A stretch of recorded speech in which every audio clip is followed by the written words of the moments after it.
Hello, everyone. I'm very glad to be here. I am Amy Schneidmiller, and I'm super glad to be talking with all of you about resiliency and mental health and the importance of taking care of ourselves in these trying times of the pandemic.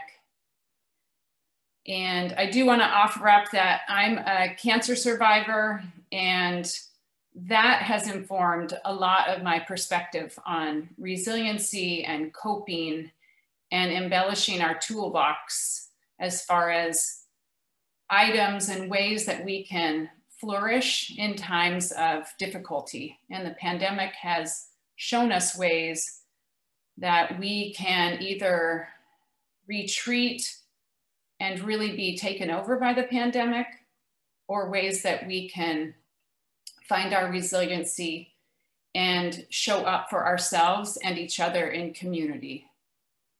So this talk is aimed at positivity and finding ways that we can discuss how we can come together and collaborate and talk about surviving and thriving in difficult times. And mental health is a very important topic in our culture that we do not talk enough about. And yet it touches each and every one of us, and it is integral in how we integrate our mind and our body and our environment and our community. So ideally, I'd like this to be a discussion after I sort of lay the groundwork around maybe thinking of this as an umbrella topic, that it has many ribs to it, many pieces that can come together in a discussion. And so when I think of mental health, I include things like emotional health, physical health, spiritual health, how we include the environment, and how we use things like education and all the resources that we have through technology and at our fingertips, really. And especially during a pandemic, how can we rely on technology and education to bolster us and keep us thriving in a different way than maybe normally we would. If we weren't in a pandemic, we might be more connection focused, face-to-face focused, have the ability to really touch into each other. So after I sort of lay that groundwork and put some ideas out there, I would love for us to be collaborative and share what has worked and what has allowed for your own resiliency to shine during pandemic. Or if there are ways that have been maladaptive or not helpful, or ways that you've struggled, if you feel safe to offer those up, and we can talk about that as well. So I think I want to start with just letting you know my bias is towards non-pathology and not having a negative outlook on a crisis or a situation that is posed to us. Like, for example, depression or anxiety. What might those things be here to teach us? Like, if we feel something, it's there to teach us something. It's not bad or wrong or something that needs to be hidden. There's something there that's asking for us to tend to. And in the case of, say, depression or anxiety, that stuff arises in the body, and we feel that in the body. And oftentimes those two, especially those two pieces, are best healed through witnessing and community, where somebody witnesses that. Could be a therapist, it could be a friend, it could be, walking with a group of people, even a pandemic, and just sharing that heart-to-heart connection can alleviate those types of things and those types of feelings that come up. I want to talk about things that we can do physically that can help us and support us, help and support our mental health. and an overview of that. And I really want to have all of you dive into this conversation too, and thinking about the physical stuff, you know, including things like art in all forms. Could be painting, drawing, it could be movement arts, it could be yoga, it could be meditation, could be dance. And why is it important to bring in things like breathing exercises and stretching and journaling and ways that we can harvest wisdom in order to give it back? Because oftentimes in trials and tribulations, if we're able to boil it down into nuggets of wisdom to give back to our community, our family, people around us, even if it's through a screen, that allows for healing, and that allows for the strength to come out and to come through. So harvesting the wisdom through difficult times. I think another piece in the physical realm is to not neglect the things like eating and sleeping, and how important those things are for bolstering mental health and, you know, the hormones in our bodies and the neurotransmitters that take place in our brains in order to keep us healthy and well, is to be able to focus on sleep and food. It's really important because it does help us. I also want to talk about the importance of touch, the importance of contact, you know, through our own touch, if you're alone, if you're single, if you're solo, and how in a pandemic that touch is missing from many people's lives. And touch keeps, you know, oxytocin flowing, which is our connection hormones. It keeps our neurotransmitters healthy, alive, sparking, flowing, and that allows for health. So whether or not people get the touch met, if you're partnered, if you have animals, if you're able to get massage, if you're able to do even self-stimulation, you know, self-massage, that's going to be important for the body. So my point is, taking care of the body is going to take care of mental health. Things like progressive muscle relaxation is really important if you're having trouble falling asleep, if you're having trouble allowing yourself to calm down during times of anxiety. That is something you can find on YouTube. You can read about progressive muscle relaxation. And that is a really important tool to have in your toolbox, especially when during pandemic, people are more anxious, people are more on edge, and to allow your body to calm, let your nervous system calm is ideal and very important for our health. I do want to share just really quickly that the CDC, the Center for Disease, they did a quick study, and it was only around 5,000 adults, 5,000 elder adults. And the elders reported a lower percent of anxiety and depression, approximately 6%, than younger adults. And I think it's really important to keep that in mind around, yes, there's mental health stuff going on with elders, seniors, people of advanced age, and there's a wealth of strength and resiliency within the population of people who are 60 plus, because they have lived, you have lived life, you have had trials, and with that is the ability to build on strength and see the future. So to be able to say, I've been through this, I can use that to pull me through something like a pandemic. or to use that to be able to see forward into, okay, the pandemic might last a year. Yes, we've been here a year now, or 2 years, but that through the ability of seeing how you've coped in the past and how you can bring that forward, I think is really important to have that healthy mindset, that healthy outlook that yes, people are struggling. And when we think of this study, and yes, it's only 5,000 people that were studied and surveyed,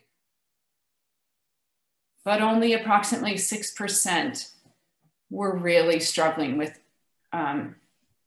anxiety and depression.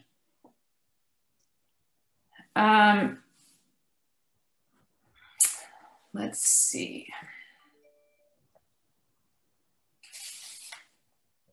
Another way that I want to talk about being able to use what we already have in our toolbox in order to preserve and help our mental health is to be able to engage the environment and the outdoors, and to really come back to a routine if you're struggling, a routine of waking up and what that looks like for you, what those routines look like for the morning, but adding in and being conscientious about those routines will help to preserve how you feel and how you sort of deal with life.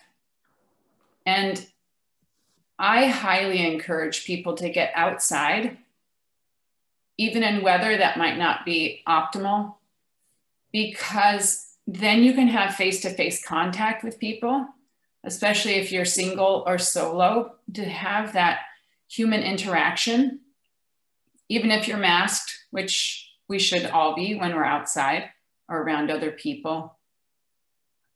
We are born into this world as humans who are needing attachment. It's not a downside, it's just who we are. It's just how we're wired. We need contact with people. We need to know that we are attached. And fundamentally, the pandemic has withdrawn us from some attachments, and we have to be conscientious about how to re-implement those, how to put those into practice. And so getting out of your house, getting out of your walls is important, even if it is just to see the grocer, or to see the people on the trails, or to see the person at the coffee shop, or to see your neighbor.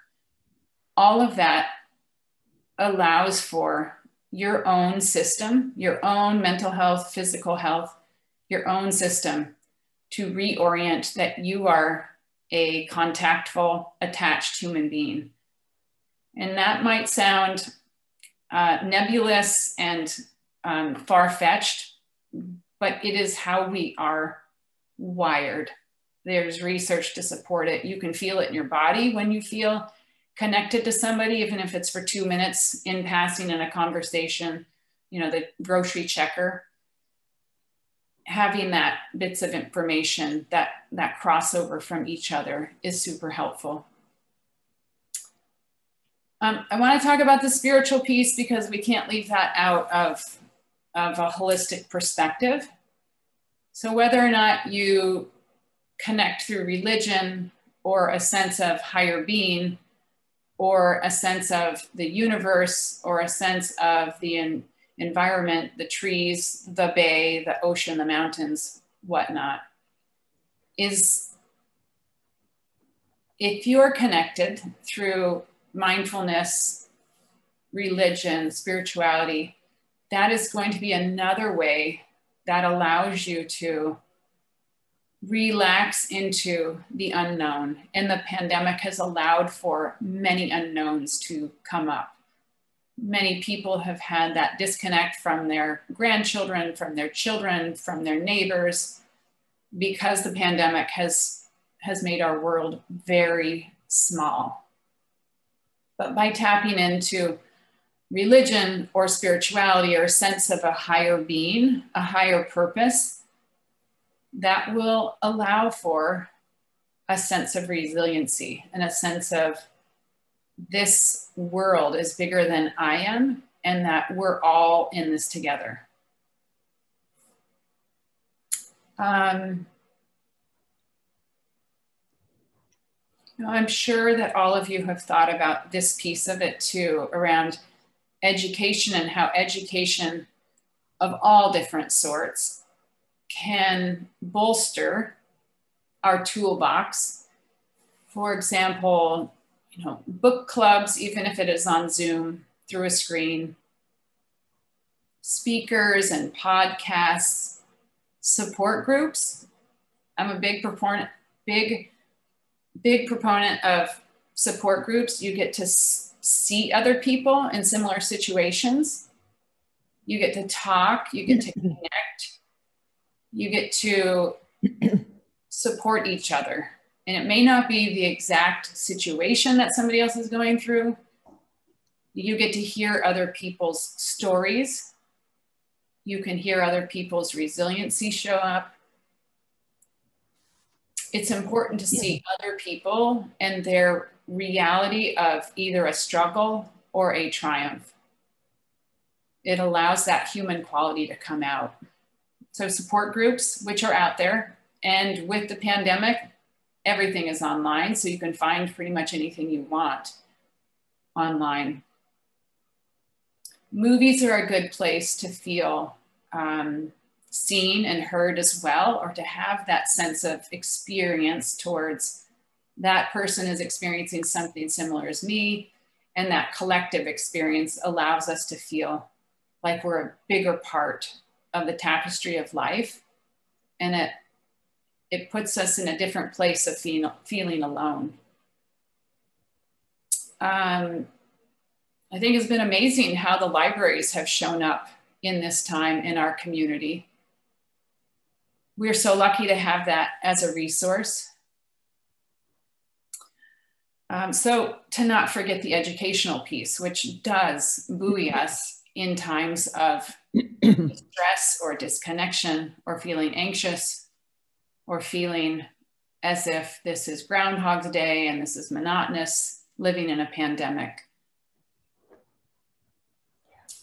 Let's see, I'm looking over my notes right now. I want to talk a little bit about having conscious connections and having the ability to reach out to others and allowing that to feed ourselves, not in a selfish way, but in a way of really taking care of others is taking care of ourselves. So in my neighborhood, it's a cul-de-sac, and we really have taken care of each other. We're quarantined together, the bubble is there. I have elders on either side of me, of my house, and I know that my neighbor, who is 70, I know that she has an eye on my family and I have an eye on her.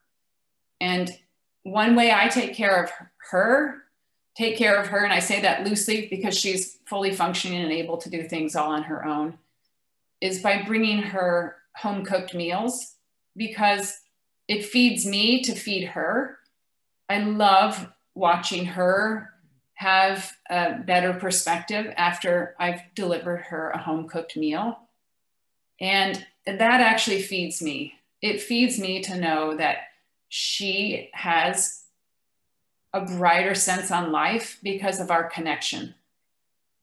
And I say that little example because what are the ways that you might be able to step into seeing your neighbor in a different way, dropping them off an article, cutting something out of a newspaper, dropping them a note, picking flowers from your garden and laying them inside of that person's mailbox. What are those little things that might be actually bigger things that can help us and help the person we're wanting to see and wanting them to have that sense of being seen? because the pandemic is isolating. It really is isolating. And I know you all know that. I'm kind of speaking repetitively about that. I know you know that. Looking through my notes.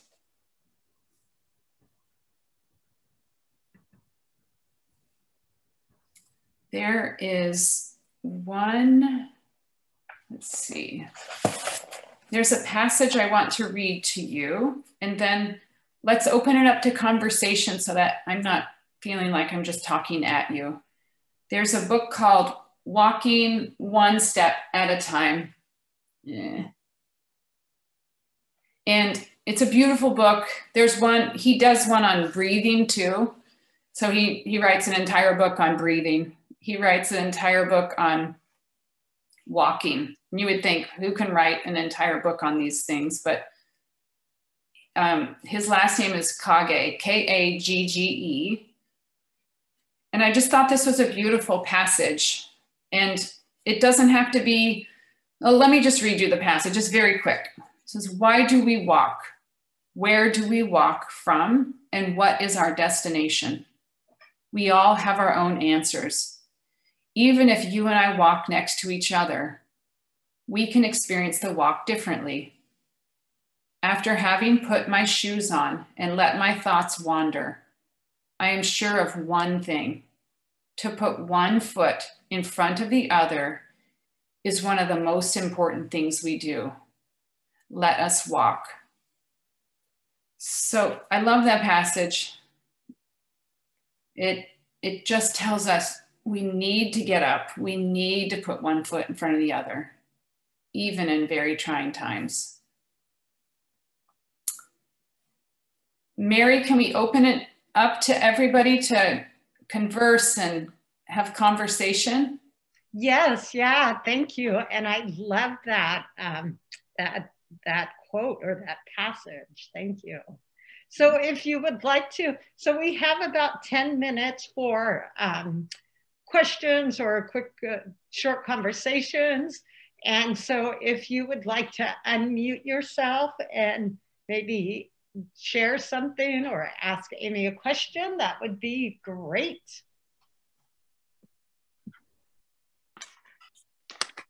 I had a comment on what we were talking about earlier about things that bring pleasure and get the endorphins going. And another one is music, singing, playing an instrument.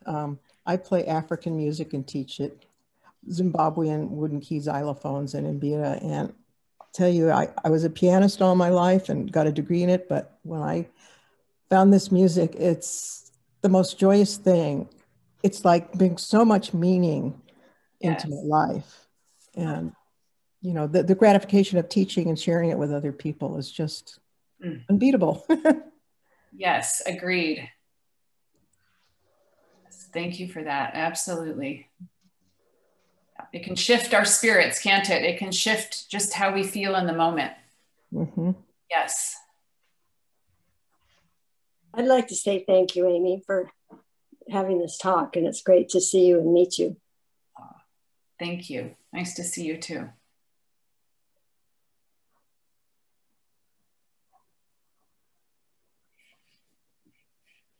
Oh, Lorna, I think you have to unmute yourself. Thank you. Yeah. Can you hear me now? Can you hear me now? Yes. I have a question related to how to motivate my husband to get out more. He's handicapped, and you know that certainly is a factor, but sometimes I'm thinking he's using it as an excuse too. And I just can't seem to get him going. Any thoughts on that regard? Can you tell me in what ways that he is handicapped? He has limited capacity for breathing, so he's on an oxygen all the time. He can't walk very far. Okay. You know, so occasionally if we've gotten to the point where going to the doctors is a big date for us at the moment. You know, he's just started taking physical therapy twice a week, which is where he is right now. And I think that's marvelous. But I'm out of the house every day, following just exactly what you say, try to stay active. But unfortunately, he's here by himself most of the time, and I notice he gets down in the dumps, and it's just, I suggest all kinds of things, but it just doesn't seem to move him. So I'm wondering if you had some thoughts. You know, it's really hard when people feel depressed to take that first step, right? Or even just metaphorically, that first step.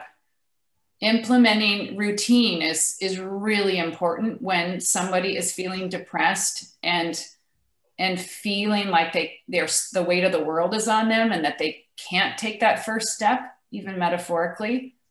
So helping to implement a routine can be very supportive. So if it's, you know, getting out of bed at 8 o'clock and 8:15 is this and 8:30 is this, and just getting on that routine, and then encouraging just to get outside. If he can be outside with his oxygen, it's a different experience than being inside in your walls. It feels a lot more isolative, and feeling depressed feels very isolative. So if there's a way to get him out, even in a car, to be driving and then parking at a park to witness other people, that's a good idea. Yeah. And also, I don't want to discount or disregard the idea of getting medicine during this time. So psychotropics, getting your doc on board around, you know, his mental health can just be a way to sustain him until he's able to maybe not be on it or taper off of it. So to be able to incorporate physicians into mental health is super important. Right. If he's feeling really... Well, I think your idea of a routine and getting him outside a little bit, even if it's just in the yard, is a good place to start. So I'll give that. We appreciate the pointer. Thank you. Well, Amy, I would like to share something really quickly. I know for us, at least for me, when the pandemic hit, my losing all of you was super depressing for me, and my lack of activity was super depressing. And so I was had to resort to mowing my lawn so I could see my neighbors across the street and say hi to them and stuff like that. And I have to say, like you said, the routine, it was shocked because I've always left the lawn mowing up to my husband and my kids. And when the weather started getting nice, I think I almost gave my husband a heart attack when I texted him at work and said, hey, is the lawn dry enough for me to mow the lawn today? And so that routine has kind of stuck with me into the spring. And I'm like, oh, I think the lawn needs to be mowed, instead of going, oh crap, the lawn needs to be mowed. So I think you're right, just getting out and learning how to embrace new things during this. I keep saying that's my pandemic benefit. So yeah, so thank you. I like that, Mary. Oh, thanks. Me too. Well, it looks like Rebecca has, yeah. Yeah, thank you, Amy. I really appreciate your sharing your presence and your wisdom. And I wanted to ask you if you could elaborate. I love the idea of harvesting wisdom that you mentioned in the beginning. If you'd be willing to elaborate a bit on that, I'd love to hear more. It's right here. Ah, okay. This is a book. It's called From Aging to Saging. And Rabbi Zalman Schachter Shalomi, who has passed away now, he's been passed away maybe 5 years, uses this as a verb. So aging to saging. So we all age. we don't all turn into sages, right? So saging is about taking those pieces of things that we've learned and giving them back, because that's the growth mindset about how do we offer up wisdom. Wisdom is, if I keep it inside, that could be wisdom, but if I give it back to somebody, if I give it to somebody, that is the saging part. It turns someone to a sage. So the elder is the teacher. The elder is the pillar of the community. Our culture can be disrespectful towards age, and that's an unhealthy perspective. We have so much to gain from the elders in our community, and there's a voice for them. And how it's done, I mean, a lot of it is through journaling, introspection, awareness, and then having that be witnessed and shared. Whether or not you choose your own group to do that in, like 2, 3, 4 people, and you share what have been trying times, and then you move that over into how that's become a benefit, how you've grown emotionally and physically and sexually and spiritually. Having somebody witness that. You can do it through journaling and then sending that journal on to your kids, your grandkids, your community, forums.